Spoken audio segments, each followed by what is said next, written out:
Absolutely. Kevin, you know what? Let them hate. They just don't know what it's like to win.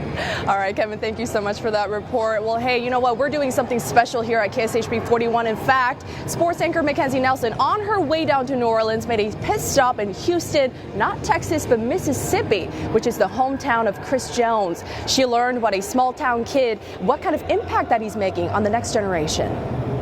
Houston, Mississippi might be a small town of just over 3,000 people, but it's also home to one of the biggest names in football.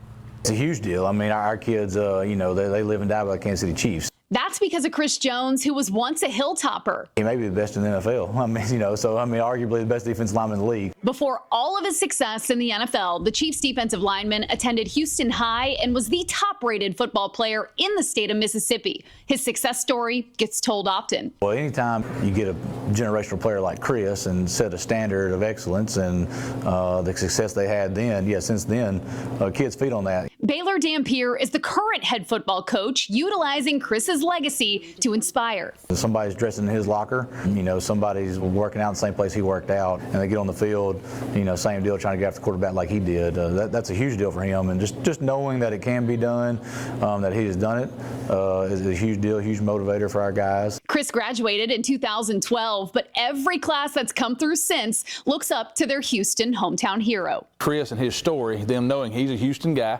born and raised here, just like a lot of our kids, and he's sitting in the same classrooms, in the same desks, being taught by the same teachers, understanding that their position in life is very relevant to what his was, and understanding that it's a possibility that they don't have to be stuck in Houston, Mississippi, or they don't have to be cornered to just this part of life, but the possibilities are there, and he's a living example of that. Everyone that we've talked to in town says that the person Chris Jones is today is the same guy he was back in high school. With the Chiefs in Mississippi, Mackenzie Nelson, KSHB 41 Sports.